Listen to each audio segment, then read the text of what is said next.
بسم اللہ الرحمن الرحیم۔ السلام علیکم دوستو، امرید Saleem, welcome to my YouTube channel novel orchard. کیسے ہیں آپ سب لوگ؟ جی تو گائز، آج ہم نے ریڈ کرنا ہے 2023 کا لاسٹ ناول۔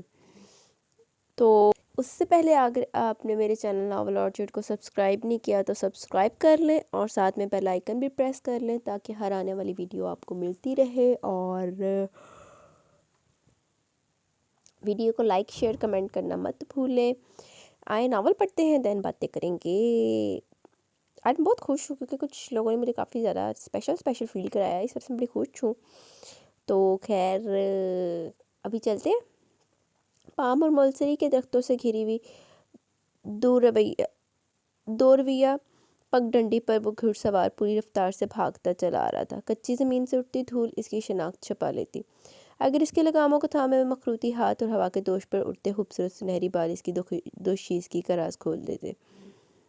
فارم ہاؤس کی حدود میں داخل ہوتے اس نے لگامیں کس کر رفتار آہستہ کر دی۔ باڑ کے قریب جا کر گھوڑا روکا، چھلانگ لگا کے نیچے اتری۔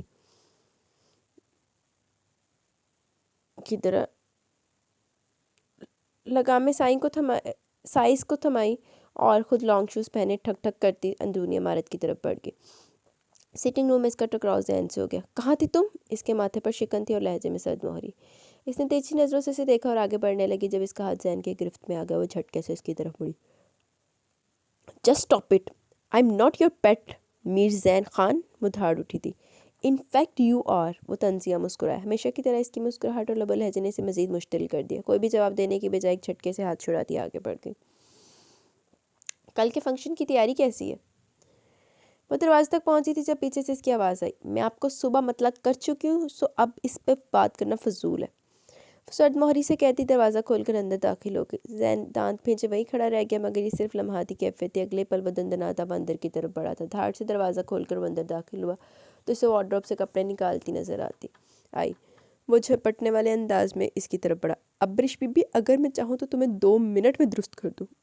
تمہارے سارے پرزوں کو ایسی اصلی ترتیب دوں گا کہ بولنا بھول جاؤ گی، اس لیے وہ اس کے شانے پر اپنے بھاری ہاتھ کا دباؤ ڈالتے ہوئے غرا رہا تھا۔ ابرش نے چلا کر اس کی بات کاٹ دی۔ شٹ اپ، اپنا بازاری لہجہ میرے ساتھ استعمال کرنے کی ضرورت نہیں ہے، اور نہ ہی مجھ پر اپنا افسرانہ رعب جھاڑنے کی کوشش کیجیے گا۔ اس نے وارننگ دی۔ اچھا یار، وہ کسی کی فرمائش آئی تھی نا پولیس آفیسر والا ناول کی، تو پولیس آفیسر والا ناول ہے۔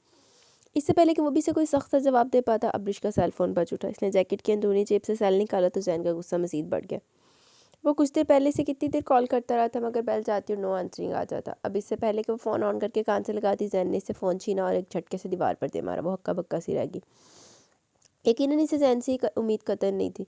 اس نے پتھرائی ہوئی نگاہ فون کے پرزوں پر ڈالی۔ یہ فون 4 دن پہلے تو اسے بابا نے گفٹ کیا تھا، اسی منحوس حادثے کی خوشی میں جس کی بعد اس کی زندگی میں ایک شخص آ گیا تھا۔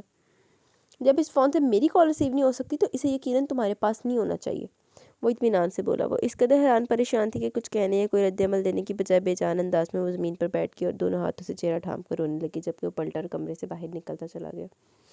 یہ چتر و چتری لگے ہوئے دونوں جڑیں۔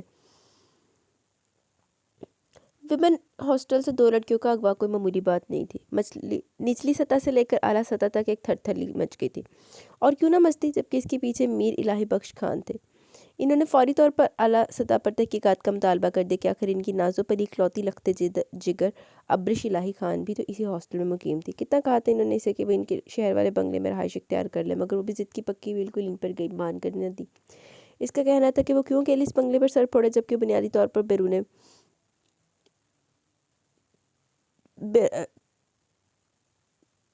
طور پر تھی بیرون بھی شخصیت۔ یہ کیسی شخصیت ہوتی ہے؟ خیر اس وقت پولیس کی مشینری پوری طرح حرکت میں آ چکی تھی، اور اسی کا نتیجہ تھا کہ وہ تفتیش کرنے کے لیے ہاسٹل کے آفس میں موجود تھا جب دندناتی ہوئی ابرش اندر داخل ہوئی۔ بی بی آپ یہ بتائیں ان لڑکیوں کا کردار کیسا تھا؟ بڑے سکون سے کرسی پر براجمان ہاتھ میں مخصوص پولیس افسروں کی سٹک تھامے وارڈن سے پوچھا تھا۔ دیکھیے ایس پی صاحب، یہاں سے 2 لڑکیاں اغوا ہو چکی ہیں اور آپ کو ان کے کردار کی جانچ پڑتال کی پڑی ہوئی ہے۔ بے حد جھلائی ہوئی آواز میں اس نے دخل اندازی کی۔ وہ کرسی سے اٹھا اور پورے کا پورا اس کی طرف گھوم گیا۔ وہ قدرے چونکی 2 قدم بڑھاتا اس کے مقابل آ کھڑا ہوا۔ اپنے بیان کی درستگی کرے محترمہ، لڑکیاں اغوا نہیں غائب ہوئی ہیں۔ اس کا لہجہ بڑا کھردرا تھا۔ تو اس سے کیا فرق پڑتا ہے؟ فرق پڑتا ہے، اغوا کیا جاتا اور غائب ہوا جاتا، آیا سمجھ میں؟ اس نے اس پر تنزیہ کہا۔ تو آپ کا کہنا ہے کوئی آپ سے اپنی مرضی سے غائب ہوئی ہیں؟ اس نے تیکھے لہجے میں کہا۔ اس کی آنکھوں میں حیرت چمکی تھی، کس دھڑلے سے وہ اس سے سوالات پر سوالات کر رہی تھی۔ اس نے اسٹک کو اس کی تھوڑی کے نیچے رکھتے ہوئے اس کے چہرے کو ذرا سا اوپر اٹھا دیا۔ میں اپنا کام کرنا جانتا ہوں ابرش بی بی، اور میں کیسا افسر ہوں تم بھی جانتی ہو، اور تمہارا باپ بھی، اس لیے میرے راستے میں آنے کی کوشش مت کرنا ورنہ تمہارا حشر کر دوں گا۔ دھیمے مگر آگ اگلتے لہجے میں کہتا وہ جھٹکے سے مڑا اور باہر نکل گیا۔ وہ وہیں ساکھ تھی، چند ثانیہ بعد مٹھیاں بھیجتے ہوئے باہر نکل گیا، اور تھوڑی دیر بعد وہ روتے ہوئے اپنے بابا میر الہی بخش خان سے مخاطب تھی۔ ساری بات منوانی نے بتا دی، البتہ آخر میں اس نے قدر مبالغہ رائی سے بھی کام لیا۔ وہ جوابانی سے ڈھیروں تسلیاں دے رہے تھے، بہلا رہے تھے اور یقین دہانی کروا رہے تھے کہ وہ بھی کبھی آئے گا اور اسے اپنے بدصورت رویے کی معافی مانگے گا۔ فون بند کرنے کے بعد اس نے آنسو صاف کیے اور محظوظ ہونے والے انداز میں مسکرائی تھی۔ میں لگا تیرے یہی محظوظ انداز نے تینوں چتر پوانے ہیں، ایسی کی تیسی تمہاری افسری کی۔ ابھی تم نے مجھے جانا ہی کہاں ہے میر زین خان؟ وہ بڑبڑائی تھی۔ قریباً آدھا گھنٹہ گزرا ہوگا جب اسے گیٹ پر زین کے آنے کی اطلاع ملی۔ بڑی مطمئن مسکراہٹ کے ساتھ وہ بات لینے کے لیے بڑھ گئی۔ وہ اسے خوب انتظار کروانے اور اس کا ضبط آزمانے کے موڈ میں تھی۔ نہانے کے بعد وہ بالوں میں برش کر رہی تھی جب ریتا نے حیرت سے اسے دیکھا۔ ریتا اس کی ہمسماعت اور روم میٹ تھی۔ ابرش، تمہارا کزن گیٹ پر آدھے گھنٹے سے تمہارا انتظار کرا کہ تم کہیں جا رہی ہو؟ نہیں، ابھی لوٹ آؤں گی۔ وہ فتح مندی سے مسکراتی باہر نکل کے ہاسٹل کے گیٹ پر وہ اسے اپنی جیب سے ٹیک لگائے سگریٹ پھونکتا نظر آیا تھا۔ وہ چادروں کو ٹھیک کرتی اس کی سمت بڑی، زین نے سگریٹ پھینک کر بوٹ سے مسلا۔ کہیے کیسے اس ناچیز کو یاد فرمایا ایس پی صاحب؟ اس کی کھنکتی ہوئی آواز میں بڑی طنزیہ مسکراہٹ گھلی تھی۔ زین نے بڑی سرد نگاہ اس پر ڈالی اور دروازہ کھول کر ڈرائیونگ سیٹ پر بیٹھ گیا۔ گاڑی میں بیٹھو، اس نے دوسرا دروازہ کھول کر کہا۔ لہجہ بڑا سپاٹ تھا۔ وہ چند لمحے کھڑی رہی، پھر اس کی ہدایت پر عمل کرتے بیٹھ گئی اور دروازہ بڑی زوردار آواز میں بند کیا، گویا اس سارا غصہ نکال دیا۔ کیا بات ہوئی تمہاری چچا سائیں سے؟ وہ گاڑی سٹارٹ کرتے ہوئے پوچھ رہا تھا۔ ابرش نے نظر اٹھا کر اسے دیکھا۔ انہوں نے آپ کو بتا دیا ہوگا، آئی ایم شور، اس نے اعتماد سے کہا۔ تو پھر کیا؟ پھر یہ کہ مجھ سے کیا چاہتی ہو؟ آپ مجھ سے ایکسکیوز کریں، اس نے اطمینان سے کہا۔ گاڑی ایک جھٹکے سے رکھی۔ کیا کہا تم نے؟ ایکسکیوز کروں تم سے؟ But why? وہ حیرت سے چلا پڑا تھا۔ ابرش نے بھویں چکا کر اسے گھورا۔ آپ نے میرے ساتھ مس بہیو کیا تھا، اس نے جتایا، اور جو تم نے کیا اس کا کیا؟ وہ تلملا اٹھا۔ اوکے فائن، آپ بابا کو بتا دیں، اس نے تسلی سے شانے اچکائے۔ تم مجھے بلیک میل نہیں کر سکتی ابرش بی بی، اس نے طنز کیا۔ میں ایسا کچھ نہیں کری۔ اوکے، وہ چند لمحے اسے پرسوچ انداز میں دیکھتا رہا، پھر اس کے دونوں ہاتھ اپنے ہاتھوں میں تھام لیے۔ وہ بے تحاشا کنفیوز ہو گئی۔ او ڈیئر، آئی وانٹ اپولوجائز، وہ مدھم لہجے میں گنگنایا۔ آنکھوں سے پھوٹتی تپش بڑی جاندار تھی۔ ابرش نے جھٹکے سے ہاتھ کھینچ لیے۔ یہ آپ کیا کر رہے ہیں؟ اس کی رنگت تمتمائی ہوئی تھی۔ اس کی حالت پر زین نے ایک بلند کہکا لگایا۔ ایکسکیوز کیا؟ اب وہ اسے جلا رہا تھا۔ مجھے ہاسٹل چھوڑ دیں، اس نے رخ پھیر کر کھڑکی کی طرف کر لیا۔ اتنی جلدی کیا؟ چلو میرے بنگلے پر چلیں، اچھا سے ڈنر کریں گے، وہ بڑے دوستانہ انداز میں کہہ رہا تھا۔ میں نے آپ سے کہا نا مجھے ہاسٹل چھوڑ دیں، وہ اس کی طرف رخ کر کے بلند آواز میں بولی۔ زین کے لبوں پر جلانے والی مسکراہٹ تھی آ گئی۔ لگتا ہے ایکسکیوز پسند نہیں آیا، اس کا لہجہ بڑا ٹھنڈا تھا۔ ابرش کو اس کی بات چابک کی طرح لگی۔ اس نے بے بسی سے لب کچلے۔ اس کے ساتھ تو الٹی ہوگی، سب تدبیریں والا معاملہ ہو گیا۔ کیسا زیرک تھا وہ شخص، وہ تو اسے جلانا چاہتی تھی مگر الٹی آنتے گلے کو پڑ گئی۔ چلو جیسے تم کہو، اس نے گاڑی سٹارٹ کر دی تھی۔ اچانک ہی رہا کوئی ثانوی دسے گا؟ میر قربان علی خان اور میر الہی بخش خان دونوں بھائی تھے۔ میر قربان وکیل تھے، بے حد پڑھے لکھے، سلجھے اور تہذیب یافتہ۔ ان کا اکلوتا بیٹا زین خان تھا، وہ بھی انہی کا پرتو تھا۔ اس نے اپنی مرضی سے پولیس سروس جوائن کی، جس کی وجہ سے اس کے مزاج میں سختی اور تندی آتی چلی گئی۔ پیشہ ہی ایسا تھا کہ سخت دل بنے بنا چارہ ہی نہ تھا۔ دوسری طرف میر الہی بخش خان کے 3 بیٹے اور 1 بیٹی تھے۔ ایک بڑا بیٹا ایک مشہور و معروف صنعت کار تھا، شادی شدہ اور 3 بچوں کا باپ تھا، اور کراچی میں اپنی سٹیل مل چلا رہا تھا۔ دوسرا بیٹا نیوز اینکر تھا اور اسلام آباد میں ہوتا تھا، وہ غیر شادی شدہ تھا، جبکہ تیسرا بیٹا امریکہ میں انجینئرنگ پڑھ رہا تھا۔ اس کے بعد ابرش تھی، بے حد لاڈلی، ضدی اور اپنی منوانے والی۔ گاؤں کے پس منظر کے باوجود وہ ہاسٹل میں رہائش اختیار کرتے ہوئے آگے پڑھ رہی تھی اور پولیٹیکل سائنس پارٹ 2 کی طالبہ تھی۔ لاہور میں صرف وہ اور زین ہوتے تھے۔ زین اپنے سرکاری بنگلے میں رہائش پذیر تھا، ان کا اکلوتا تایا ذات کزن، جسے غصہ دلانے میں سے خوب مزہ آتا تھا۔ بابا ہمیشہ اسی کو بھیجتے تھے، کبھی سامان دے کر، کبھی پیسے دے کر، کبھی کتابیں، اور اکثر شاپنگ پر لے جانے کی ذمہ داری بھی زین خان کی تھی۔ وہ اکثر چڑ جاتی اور جلتی کرتی بے سوچے سمجھے جو ہاتھ آتا خریدتی جاتی۔ ایسے میں وہ اپنے ساتھ چلتے اس باڈی گارڈ کو قطعاً بھول جاتی جو منہ میں گھگیا ڈالے ہر 10 منٹ بعد گھڑی پر نگاہ ڈال کر اسے اپنی قیمتی وقت کا احساس دلاتا تھا۔ جب کبھی بابا لاہور آتے تو زین کے گھر میں اکثر ڈنر ہوتا جس پر اس کی شرکت لازمی ہوتی۔ بھلا ایسا ممکن تھا کہ بابا آتے اسے گھما دینا؟ سرفہرست پکنک پوائنٹ تو اس کے نزدیک زین کا سرکاری بنگلہ ہی تھا۔ ابرش کے شوق بھی بڑے عجیب تھے، گھڑ سواری، نشانہ بازی، دونوں میں اس نے باقاعدہ ٹریننگ لی تھی۔ اگر وہ گھوڑے کی پشت پر بے خوف و خطر سواری کر سکتی تھی تو دوسری طرف اس کا نشانہ بھی باکمال اور بے خطا تھا۔ بابا نے اس کے عجیب و غریب شوق ہونے کے باوجود اس پر کوئی پابندی نہیں لگائی۔ وہ اس کی ہر خواہش و ضد ہمیشہ پوری کرتے تھے، مگر جواباً انہوں نے اس کے بدلے صرف ایک ہی چیز کا اختیار مانگا تھا، وہ تھا شادی۔ اسے ہاسٹل بھیجنے سے پہلے انہوں نے اسے وعدہ لیا تھا کہ وہ شادی ان کی پسند سے کرے گی۔ اب ڈش نے بلا چونچرائے ان کے فیصلے کو مان لیا۔ اس کا تعلق بظاہر ایک ماڈرن مگر کسی حد تک روایت پسند فیملی سے تھا، جہاں بہرحال آج بھی باپ کی مرضی کو اولویت دی جاتی تھی۔ سب سے زیادہ اس کی دوستی ردا سے تھی، جو کہ اس کی روم میٹ بھی تھی۔ وہ اس کی اور زین کی نوک جھوک سے بے حد محظوظ ہوتی تھی، اور یوں ابرش الہی بخش خان اپنی زندگی اور ذات میں بڑی مسرور اور مطمئن تھی، اور زندگی گزرتی جاتی تھی۔ ردا نے اس سے کہا کہ اس کا شاپنگ پر چلے، پہلے تو وہ پس و پشت کرتی رہی، کیونکہ اسے پتہ تھا بابا کبھی نہیں مانیں گے۔ وہ قطعاً اس حق میں نہ تھے کہ وہ اکیلی گھومتی پھرے، اس لیے وہ ہمیشہ زین کو اس سے نتھی کرتے تھے، مگر آج ردا نے اسے اتنے درخواست گزار انداز میں کہا کہ اسے مانتی بنی۔ اس نے اجازت لینے کے لیے بابا کو فون کیا تو انہوں نے صاف کہہ دیا کہ زین شہر سے باہر ہے، اس لیے وہ اسے لڑکی کے ساتھ تنہا جانے کی اجازت قطعاً نہیں دے سکتے۔ لاکھ بہانے بنانے کی کوشش کی کہ اس نے بہت ضروری چیزیں خریدنی، مگر وہ نہ مانے، وہ دل میں سوچ کر رہ گئی۔ یہ غالباً دوپہر 3 بجے کا واقعہ ہوگا۔ شام 7 بجے بتایا گیا اس سے ملنے کوئی آیا ہے۔ وہ حیران سی تھی، زین یہاں تھا نہیں، پھر بھلا کون آ گیا؟ وہ ردا کو لیے ساتھ گھسیٹ لائی۔ ویٹنگ روم میں پہنچ کر اس کے حلق سے ایک طویل سانس نکل گیا۔ یونیفارم میں ملبوس زین تھکا سا صوفے پر بیٹھا تھا۔ لازمی بات تھی کہ بابا نے اسے آتے دوڑا دیا تھا۔ السلام علیکم، وہ آگے بڑھے۔ وعلیکم السلام۔ وہ کھڑا ہو گیا، پھر اس کی طرف دیکھ کر گویا چلے؟ کہاں؟ وہ حیران ہوئی۔ شاپنگ پہ؟ مگر مجھے آپ کے ساتھ نہیں جانا، اس نے چلا کے کہا۔ کوئی دکھ تھی بھلا؟ یعنی اس کی اپنی مرضی تھی ہی نہیں۔ سے بابا پر غصہ آنے لگا۔ لاکھ لعنت، ویسے دیتے تن چھترا دی کمی ہے۔ ایک طرح بابا بھی پاگل ہے کہ انہوں منڈے نے تھکے ہارے نو دوسرے شہروں آیا تھا تیرے پیچھے شاپنگ ایسے دوڑا دیتا تھے، اگے تیرے وغیرہ دے مزاج ہی نہیں ملتے ہوئے۔ دل میں ان سے لڑائی کی بھی ٹھان لی، اور اس طرح ندا خاموش سی ایک طرف کھڑی رہی، مگر اس کی نظریں مستقل زین پر جمی ہوئی تھی۔ کیا مطلب ہے تمہارا؟ پھر کس کے ساتھ جانا ہے؟ وہ غصے سے بولا۔ یعنی اس کی کوئی حیثیت ہی نہیں؟ چچا کی ایک کال پر وہ دوڑا چلا ہے بنا اس کی اپنی تھکن کی پرواہ کیے۔ آخر اتنے پریشان تو تھے کہ خدا معلوم ان کی لاڈلی بیٹی کو کتنی ضروری اشیاء خریدنی ہے جو انہیں یوں فون پہ فون کر رہی ہے۔ وہ اسلام آباد سے ابھی اور سیدھا ادھر ہی آ گیا، مگر اس کا احساس ماننے کی بجائے الٹا کر رہی تھی۔ مجھے ردا کے ساتھ جانا تھا، اس نے کہا۔ I'm sorry محترمہ، آپ کو اس کی اجازت نہیں ہے، وہ طنزاً بولا۔ کائنڈلی آپ اپنا افسرانہ لہجہ میرے ساتھ مت استعمال کیا کریں، اس نے بھی طنز کیا۔ اچھا اب چلو ابرش، مجھے دیر ہو رہی ہے، اس نے گھڑی کی طرف دیکھ کر جتایا۔ مجھے نہیں جانا، وہ واپس مڑ گئی۔ زین کا خون کھول اٹھا۔ کیا مطلب ہے تمہارا؟ میں اتنا فارغ ہوں کہ تمہارے یہ جواب سننے کے لیے شہر کے دوسرے کونے سے پون گھنٹے کی ڈرائیو کر کے آئے ہو، اس نے تلخی سے کہا۔ ابرش کو فوراً اپنے بدصورت رویے کا احساس ہوا۔ I'm sorry، وہ پلٹی۔ I'm sorry، اس نے دلی شرمندگی سے کہا۔ واقعی بھلا اس میں زین کا کیا قصور تھا؟ نہیں جانا تمہیں؟ وہ اسے گھورا تھا۔ جی جانا ہے، وہ کہہ کر ردا کی طرف پلٹی جو خاموش تماشائی بنی کھڑی تھی۔ سوری ردا، تم مجھے لسٹ دے دو، میں تمہاری شاپنگ بھی کر لوں گی۔ ارے نہیں، ردا نے کہا، اس کی ضرورت نہیں۔ ابرش بس کرو، اب چل پڑو، وہ بیزاری سے بولا۔ ابرش اس کی طرف پلٹ آئی۔ وہ دونوں ساتھ چلتے باہر چلے گئے۔ ردا کی نظریں خالی ہو جانے والے منظر پر جمی تھی۔ یہ خوشگوار دن تھا، کھلا کھلا سا۔ کالج کی حدود میں ایک گرم جوش ہلچل تھا۔ لڑکیوں کے مختلف جگہ بنے ہجوم صرف ایک ہی بات ڈسکس کر رہے تھے، اور وہ تھا حالیہ جاری کیا جانے والا ایگزامز کا شیڈول۔ اس کے پارٹ 2 کے فائنل ایگزامز 1.5 ماہ بعد شروع ہو رہے تھے۔ وہ بھی ردا کے ساتھ لائبریری میں بیٹھی یہی ڈسکس کر رہی تھی۔ بس ایگزامز ہو جائے تو اماں نے میری شادی کر دینی ہے، ردا نے کہا۔ واقعی؟ وہ خوشی سے بولی۔ تم کہیں انگیجڈ ہو ردا؟ اس نے حیرانی سے پوچھا۔ جواباً ردا کی شرمیلی سی مسکراہٹ نے اسے حیران کر دیا۔ مگر تم نے مجھے بتایا کیوں نہیں؟ اس نے شکوہ کیا۔ بس ویسے ہی، اس نے سرسری سے جواب دیا۔ اچھا پوچھوں گی تم سے، اس نے کتابیں سمیٹتے ہوئے دھمکی دی۔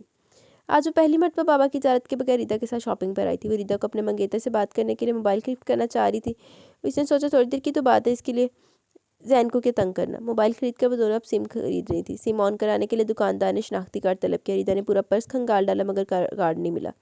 اس نے بے بسی سے ابرش کو دیکھا، اسے ہنسی آ گئی۔ اب ایسی شکل تو نہ بناؤ، مجھے کچھ ہو جائے گا۔ اس نے مسکرا کر ردا کو دیکھا، پھر اپنا شناختی کارڈ دکاندار کے ہاتھ میں تھما دیا۔ مگر اس طرح تو سم تمہارے نام پر ہو جائے گی، ردا پریشان ہوگی۔ سو وٹ، میں یوز کروں یا تم، ایک ہی بات ہے۔ اس کے لہجے میں بے پناہ پیار تھا۔ ردا نے تشکر سے اسے دیکھا۔ سم لے کر دونوں ہاسٹل واپس آ گئی۔ اب میرے لگتا ہے جڑی سم تو دوائی نا انہیں اپنے نام دی، انہیں کوئی نہ کوئی چان چاڑنا۔ وہ پیٹرولنگ پر تھا جب اس کا سیل بچنے لگا۔ اجرت میں تھا، سو اس نے نمبر دیکھ کے بغیر فون اٹھا لیا۔ یس، کیسے ہو زین؟ کیسے ہیں زین؟ بڑی اپنائیت سے پوچھا گیا۔ ٹھیک ہوں، آپ کیا کر رہے ہیں؟ آپ کون ہیں؟ زین تھوڑا جھنجھلایا۔ یہ جاننا ضروری ہے کیا؟ مدھم لہجہ بڑی مٹھاس لیے ہوئے تھا۔ زین کے ماتھے پر بل پڑ گئے۔ کیڑی بلا مگر پہ گئی کہ تیری ردا تے نہیں ہے پہ گئی؟ بہت ضروری ہے، بتائیں، اس نے سرد مہری سے کہا۔ ناموں میں کیا رکھا ہے؟ دیکھیے بی بی، میرے پاس اتنا وقت نہیں ہے کہ میرے فضولیات میں پڑھو، اس لیے صاف بات کیجیے، وہ بے لچک تھا۔ اف، اپنا ہی افسرانہ انداز چھوڑ دیجیے ایس پی صاحب، کھنکتی ہنسی کے ساتھ کہا گیا۔ زین کے سر پر کسی نے دھماکہ کیا۔ یہ انداز، یہ لفاظ تو شاید اس کے ساتھ ابرش ہی بولتی تھی۔ وہ کچھ دیر خاموش ہو گیا۔ میں اسی لہجے میں بات کرنے کا عادی ہوں، آپ اب کہیں اور وقت پر بات کریں محترمہ۔ اس کا انداز مزید سخت ہوا۔ جب وقتی پر بات کرنا تو آپ پر کیوں نہیں، وہ آنچ دیتے لہجے میں بولی۔ زین کا دماغ گھوم گیا، اس نے کھٹاک سے فون بند کر دیا۔ اسے یقین نہیں ہو رہا تھا کہ یہ ابرش تھی، مگر وہ ایسا کیوں کرے گی؟ کیسی اتفاق کی بات تھی کہ اس کی ابرش سے کبھی فون پر بات ہی نہیں ہوئی تھی، وہ فوراً اس کی آواز شناخت کر لیتا۔ اس نے اسکرین پر نظر دوڑائی، مگر وہ ابرش کا نمبر نہیں تھا، کوئی اور نمبر، انجان نمبر تھا۔ پہلے اس کے ذہن میں آیا کہ وہ اس نمبر پر کال بیک کرے اور اس کا دماغ درست کر دے، مگر وہ ہچکچا گیا، کیونکہ اسے یہ بھی لگ رہا تھا کہ ابرش کی کوئی شرارت ہو سکتی ہے، مگر رانگ کال سے اسے کبھی نہیں آئی تھی۔ اسے کچھ دیر اس طرح بیٹھے گزر گئی، پھر اس نے کوفت سے سر جھٹکا اور اچانک اٹھنے والے معاملے کو پس سے پش ڈال دیا۔ مگر مسئلہ ختم نہیں ہوا، وہ ہر وقت اسے میسیجز کرنے لگی۔ شروع میں وہ صرف اندازہ لگاتا کہ وہ کون ہے، مگر اس کے لیے اسے زیادہ محنت نہیں کرنا پڑی۔ اسے بہت جلد اندازہ ہو گیا وہ ابرشی تھی۔ اس کی بات اتنی زیادہ ملتی جلتی تھی کہ وہ ماننے پر مجبور ہو گیا تھا، اور یہ یقین ہو جانے کے بعد کہ ابرشی تھی، دکھ اور افسوس کا گہرا احساس تھا جس نے زین کو اپنے حصار میں لے لیا۔ کبھی وہ اسے مختصر کال بھی کر لیتی، وہ اتنے خوبصورت لہجے میں بولتی کہ وہ حیران رہ جاتا۔ اس کی بےتابی اور دل کو کھینچ لینے والی کشش زین کو مسحور کر دیتی، مگر اس سب کے باوجود وہ بہت کم بولتا تھا، اور اس نے اپنا ریکارڈ صاف رکھنے کے لیے کبھی اس نمبر پر کال یا میسیج نہ کیا۔ کل کو کوئی بات کھلتی تو کم از کم اس کے ہاتھ تو صاف ہوتے۔ وہ اس سے کہتی تھی، آپ پر یونیفارم بہت سجتا ہے زین۔ توصیفی لہجہ زین کو عجیب سی کیفیت سے دوچار کر جاتا۔ مینوں لگدا ہے ابرش نہیں ہے، او چول عورت آ جنہیں دے نام دی سم لیتی ہے۔ اوندے منگیتر نہ گل کرنے واسطے لے کے دتی سی تے بی نے اوندے کزن نئی پینگا پا لئیاں۔ کبھی مصروف ہوتا تو فون ہی نہ اٹھاتا، تب وہ اسے بہت افسردہ میسیج بھیجا کرتی، اب بہت سخت دل ہے زین۔ وہ خراب موڈ کے ساتھ میسیج پڑھتا اور ڈیلیٹ کر دیتا، مگر ایک اور خیال اسے اکثر ستاتا، وہ یہ کہ ابرش کے لہجے میں بڑی منہ زور سرکشی ہوتی ہے، ضد ہوتی ہے، اور کسی طرح اس کا رویہ بے لچک بھی۔ زین کو یہ سب یاد آتا تو اسے یہ لڑکی ابرش نہیں لگتی۔ اسی کشمکش میں 10 دن گزر گئے۔ ایک شام وہ کراچی میں تھا، ضروری میٹنگ چل رہی تھی جب اس کا سیل فون بج اٹھا۔ اس نے فون نکالا اور سائلنٹ پر لگا دیا، مگر سکرین پر چمکتے ہوئے نمبر نے اس کو بے حد تیش دلایا تھا۔ موقع تھا نہ وقت کہ وہ اپنی بھڑاس نکال پاتا، جب ہی زبردست آزما کر رہ گیا، مگر رات کو اس کا فون آیا تو زین اس کی خوب بےزتی کر ڈالی۔ دیکھیں بی بی، کہیں اور کوشش کیجئے، ان تلوں میں تیل نہیں، سمجھ میں آیا؟ میرے لیے کچھ مشکل نہیں ہے، مجھے صرف ایک فون کرنا پڑے گا اور آپ کی ساری ہسٹری میرے ٹیبل پر ہوگی۔ زین کا لہجہ مروت سے آ رہی تھا، مگر وہ لڑکی بھی کمال تھی۔ اس نے بڑی بے خوفی سے زین کی بات کاٹ دی۔ آپ مجھے ڈرا رہے ہیں تو جان لیجئے میں پیچھے ہٹنے والوں میں سے نہیں ہوں۔ اس کی بات نے زین کو آگ لگا دی۔ تو پھر کیا چاہتی ہو تم؟ اٹھوا لوں تمہیں؟ اس نے زہر کھند لہجے میں کہا۔ دوسری طرف فون بند کر دیا گیا۔ زین نے فون ایک طرف پھینک دیا۔ اگر یہ تم ہو نا ابرش الہی بخش خان، تو پھر یاد رکھنا میں تمہارا حشر کر دوں گا، اس نے مٹھیاں بھیجتے ہوئے سوچا۔ اگلے دن اس نے پھر فون کیا، اور آج تو وہ ذہنی طور پر تیار تھا، اس نے اپنی مکمل تیاری کر رکھی تھی۔ میں اس نمبر پر بات کروں گا، تب تک تم اس کی لوکیشن معلوم کرو، اس نے اپنے پی اے کو ہدایت دی۔ وہ سر لاتا باہر نکل گیا۔ یس، اس نے فون آن کیا۔ کیسے ہیں آپ؟ جیسا پچھلے 31 سال سے ہوں، اس نے کہا۔ جواب میں وہ کھلکھلا کر ہنس پڑی۔ بڑا پریکٹیکل جوک ہے بھائی، کیونکہ میں خود بہت پریکٹیکل ہوں، اس نے اسپارٹ انداز میں کہا۔ میں جانتی ہوں، اس کا لہجہ مدھم تھا۔ کتنا کچھ جانتی ہوں میرے بارے میں، اس نے چپتے ہوئے لہجے میں کہا۔ سب کچھ، وہ بولی۔ زین کی پیشانی پر ایک شکن آ گئی۔ تو پھر بتاؤ مجھے، تمہیں کیا لگتا ہے میں تمہیں اتنے دنوں سے کیوں برداشت کر رہا ہوں؟ اس نے گیند اس کے کوٹ میں پھینکی۔ جواباً ایک گہری خاموشی چھا گئی۔ تمہیں کیا لگتا ہے اس بے فائدہ فون کال سے تمہیں کچھ مل جائے گا؟ وہ اسی طرح بولتا کہ وہ خاموش ہو رہی۔ دیکھو خاموش مت رہو، خاموشیاں غلط فہمیاں بڑھا دیتی ہیں۔ ٹھیک کہا آپ نے زین، مجھے واقعی حیرانی ہے کہ آپ کیوں مجھے برداشت کرنے اتنے دنوں سے، اور مجھے یہ بھی پتہ ہے کہ ان فون کال سے مجھے کچھ بھی نہیں ملے گا، لیکن میں کیا کروں، آپ مجھے اچھے لگتے ہیں۔ اس کے انداز میں بے بسی تھی، وہ سن سا رہ گیا۔ تو اس میں میرا کیا قصور ہے؟ اس نے پھر تلخی بھرے لہجے میں کہا۔ دیکھیں میں آپ کو کوئی نقصان تو نہیں پہنچا رہی نا، بس کچھ دیر بات ہی کرتی ہوں، اور چند دنوں تک میں یہ بھی چھوڑ دوں گی، پھر تمہیں عقل آ جائے گی۔ اس نے طنز کیا۔ جب میں یہاں رہوں گی نہیں تو کال کیسے کروں گی؟ وہ یاسیت سے بولی۔ کیوں پھر کہاں رہوگی؟ وہ حیران ہوا، یہ لڑکی 007 سے بھی زیادہ پورے اسٹار نکل رہی تھی۔ ایگزامز کے بعد واپس چلی جاؤں گی، وہ مدھم آواز میں بولتی کہ اس سے پہلے کہ وہ کچھ بولتا اسے اپنے پی اے کی طرف سے اوکے کا اشارہ مل گیا۔ زین نے مزید بات کیے بغیر فون بند کر دیا۔ سر یہ نمبر وومن ہاسٹل کے لوکیشن میں، یہ کسی لڑکی کا نام ہے، کچھ عجیب سا نام ہے، ابرش الہی بخش خان۔ اس کا پی اے کچھ اور بھی کہہ رہا تھا، مگر زین کے دماغ میں دھماکے ہو رہے تھے۔ اس کا بدترین خدشہ صحیح نکلا، وہ آفس سے باہر نکلا۔ تو اتنا گر سکتی ہو ابرش، میں نے کبھی سوچا بھی نہیں تھا۔ دیکھیا میں کیا سی نا اینو چانے چڑھے گا کوئی نہ کوئی جڑا اپنے نام دا نمبر لے کے دے رہی۔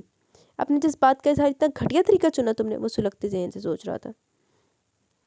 اس نے کتنی بے وقوفی کا ثبوت دیا، وہ جانتی بھی کہ میر زین خان کوئی عام آدمی نہیں، ایس پی ہے جس کے ہاتھ بہت لمبے اختیارات وسیع ہیں۔ پھر اس کو یہ کیا سوچی، وہ کیسے ہی سوچ سکتی کہ مجھے اس کا پتہ نہیں چلے گا۔ اس کے بعد بہت دنوں تک کوئی کال نہیں ہے، شاید اس کے پیپر شروع ہو گئے تھے، زین بھی اپنے معاملات میں الجھ گیا، سو اس کا دھیان بھی وقتی طور پر ہٹ گیا۔ اس دن ابرش کا آخری پیپر تھا، چچا میر الہی بخش سے ہاسٹل سے لینے خود آ رہے تھے، اور اسی دن پھر سے زین کے پاس اس کا فون آ گیا۔ اس نے فون نہیں اٹھایا۔ فون بجتا رہا اور پھر میسیجز آنے لگے۔ اس نے پڑھنے کی زحمت کے بغیر ڈیلیٹ کر دیا۔ کچھ دیر بعد پھر فون بجنے لگا۔ اس نے اس پر فون اٹھا لیا۔ کیا ہے؟ وہ پھاڑ کھانے والے انداز میں بولا۔ میں دوبارہ آپ کو کبھی فون نہیں کروں گی زین۔ دوسری طرف وہ رو رہی تھی۔ زین ساکت رہ گیا۔ آپ کا کردار بے داغ ہے زین، میں پہلے صرف آپ کی پرسنالٹی سے متاثر تھی، اب آپ کے کردار نے بھی اپنا اثیر کر لیا۔ آج کے دور میں جب کہ ٹیلی فونک فرینڈشپ ایک عام بات بن چکی ہے، پھر بھی آپ نے میری گستاخی اور بے وقوفی سے کوئی فائدہ نہیں اٹھایا، میں آپ کی مشکور ہوں۔ وہ بہت رنجیدہ تھی، وہ بھی خاموش تھا۔ میرا مقصد آپ کو تنگ کرنا کبھی بھی نہیں تھا، میں تو صرف آپ سے بات کرنا چاہتی تھی، خواہ کچھ دیر کے لیے سے۔ میں کوئی فضول بات نہیں کروں گی کہ میں آپ سے محبت کرتی ہوں وغیرہ وغیرہ، لیکن یہ سچ ضرور ہے کہ میں آپ کو پسند کرتی ہوں۔ اتنی بہت سارے دن میں نے آپ کو بہت تنگ کیا، مجھے معاف کر دیجیے گا۔ اب میں آپ کو کبھی تنگ نہیں کروں گی، اور ایک آخری التجا ہے کہ آپ سے پلیز اس نمبر پہ کبھی کانٹیکٹ مت کیجیے گا، پلیز۔ وہ پھر سے رونے لگی۔ اوکے۔ زین نے فون بند کر کے طویل سانس لیا، وہ عجیب سی کیفیت کا شکار ہو رہا تھا۔ تو ابریش اس سے متاثر تھی، اسے پسند کرنے لگی تھی۔ اس کے لبوں پر ایک مسکراہٹ آ گئی جو دم بدم گہری ہوتی جا رہی تھی۔ اور بی بی انہوں کتے ہور ہی لا گئی۔ ابریش اندر آئی تو ریتا بیڈ پر اوندھی لیٹی رو رہی تھی۔ آج وہ سب تتلیاں اپنے اپنے گھروں کو لوٹ رہی تھی۔ وہ دکھ کے گہرے احساس کے ساتھ اس کے پاس بیٹھ گئی۔ بس کرو ریتا، مجھے تو بھی تم سے بچھڑنے کا اتنا ہی دکھ ہے، لیکن تم فکر مت کرو، ہم ایک دوسرے سے رابطے میں رہیں گے، اس کو تسلی دے رہی تھی۔ ہاں میں جانتی ہوں، وہ آنکھیں پہنچتی ہوئی اٹھ بیٹھی۔ کر لیا فون؟ ابریش نے پوچھا۔ ابا آئیں گے مجھے لینے، ریتا نے بتایا۔ اور اسد نہیں آئے گا؟ وہ اسے چھیڑنے کے لیے بولی، ریتا نے صرف نفی میں سر لانے پر اکتفا کیا۔ اور تم بتاؤ تمہیں کون لینے آئے گا؟ یقیناً زین، ریتا نے پوچھا۔ نہیں، بابا آئیں گے مجھے لینے، ابریش نے خوش دلی سے کہا۔ ریتا کے چہرے پر مایوسی چھا گئی۔ ابریش پیکنگ میں مصروف تھی، اس نے بھی اٹھ جانا ہی مناسب سمجھا۔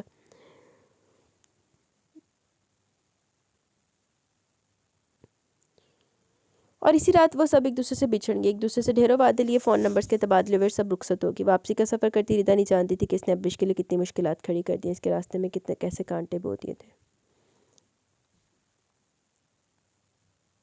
چبل تے ابریش سی جنہیں اپنے نامدانوں لے کر ریتا۔ اس سے گاؤں آئے بہت دن بیتے تھے جب ایک دن تایا جان اور تائی جان کے ساتھ زین آیا۔ وہ اس کے ساتھ شکوہ کر رہی تھی اور جواب میں ہلکا سا مسکرا کر خاموش ہو گیا۔ ایگزام کیسے ہوئے تمہارے؟ بہت اچھے، بس اب مجھے رزلٹ کا انتظار ہے، وہ بچے جیسے جوش سے بولی۔ وہ بغوری سے دیکھتا رہا۔ اسی شام تائی جان نے اسے مانگ لیا۔ وہ ششتر سی رہ گئی، بھلا ایسا کب سوچا تھا اس نے؟ مگر وہ تو پہلے پاپا کو ہی حق دے چکی تھی، سب اب بولنا بیکار تھا۔ بابا نے اسی وقت ہاں کر دی۔ مبارک سلامت کے ایک شور اٹھا اور تائی جان نے اس کے ہاتھ میں سونے کے 2 کنگن پہنا دیے شگن کے طور پر۔ وہ اتنی زیادہ حیران تھی کہ اسے شرمانا یاد ہی نہیں رہا۔ وہ ٹکر ٹکر سب کے چہرے دیکھ رہی تھی، یہ جانے بغیر کہ زین کی نظر صرف اسی چہرے پر مرتکز تھی۔ وہ لوگوں کے اندر اترنے کا فن جانتا تھا، اور اس وقت ابریش کے تاثرات نے اسے ٹھٹکا دیا۔ زین کے خیال میں اسے خوش ہونا چاہیے تھا، آخر یہی تو وہ چاہتا اس نے، پھر وہ اس طرح کیوں کر رہی تھی؟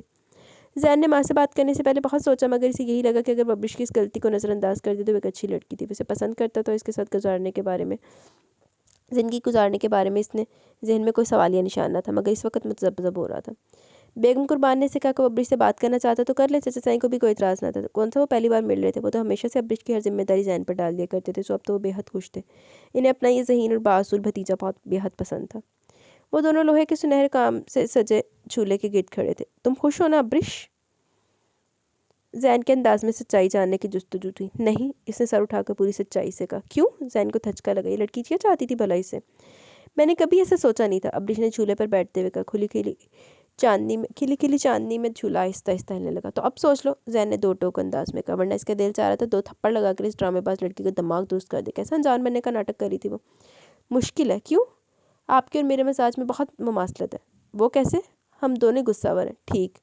ہم دونوں ضدی ہیں۔ یہ بھی ٹھیک۔ اور ہم اپنی منوانا چاہتے ہیں۔ اور آپ بہت سخت دل ہیں زین۔ یہ میری فیلڈ کا تقاضا ہے۔ پتہ بابا کہتے ہیں کہ شوہر اور بیوی کا مزاج ایک جیسا نہیں ہونا چاہیے۔ کیوں؟ یکساں مزاج ہونے کی وجہ سے ہم دونوں ایک دوسرے کو برداشت نہیں کر سکیں گے۔ تمہیں ایسا لگتا ہے؟ جی۔ تو اس کا حل ہے نا؟ کیا؟ تم بدل جانا۔ آپ کو لگتا ہے کہ میں بدل سکتی ہوں؟ مجھے یقین ہے۔ کس پہ؟ خود پر کہ میں تمہیں بدل دوں گا۔ یہ دعویٰ ہے؟ نہیں، ارادہ ہے۔ چلے۔ وہ کھڑی ہو گئی۔ چلو۔ وہ چلنے لگا اور اس کے پیچھے چلتی ابریش سوچ رہی تھی کہ زندگی اتنی بھی آسان نہ ہوگی۔ باہر کا موسم تھا۔ پہلے تو یہ فیصلہ کیا گیا کہ صرف منگنی باقاعدہ طور پر کی جائے، مگر پھر شادی کی تیاریاں شروع کر دی گئی۔ اسلام آباد سے اس کا بھائی میر عادل خان اور کراچی سے اس کا بڑا بھائی میر بادل خان آ چکے تھے۔ شادی کی تیاریاں بڑے وسیع پیمانے پر کی گئی۔ شادی کی تیاریاں خالصتاً مقامی رواج کے مطابق کی جا رہی تھی۔ شادی سے 7 دن پہلے سے مائیوں بٹھا دیا گیا۔ زرد لباس میں اس کا مومی سانچے میں ڈھلا حسن بہت سوگوار تھا۔ اس شور و ہنگامے کے دنوں میں جبکہ اس کے دورے کی ساری کزنز اور رشتہ دار خواتین موجود تھی، وہ ادھر کو اکثر بھول گئی، حالانکہ اس کی ماں کی وفات اس کے بچپن میں ہو گئی تھی، مگر سب اپنوں نے مل کر اس خوشی کے موقع پہ اسے قطعاً کسی کی کمی محسوس نہ ہونے دی۔ مہندی کا فنکشن بڑا شاندار اور دھوم دھام سے کیا گیا۔ اگلے دن بارات تھی۔ ہر کوئی مصروف تھا کسی نہ کسی ذمہ داری کو نبھانے میں مگن۔ براتیوں کے لیے شان تیاری کی جا رہی تھی۔ وہ بہت مضطرب تھی، ہونٹ کچلتے ہوئے خالص ذہنی کے عالم میں اپنے ایک گرد ہوتی ہلچل کو دیکھتی تھی۔ دماغ اس قدر منتشر تھا کہ کسی نقطے پر جم نہیں رہا تھا۔ کچھ دیر بعد اسے تیار ہونے کے لیے کرنے کے لیے بیوٹیشینز آ گئیں۔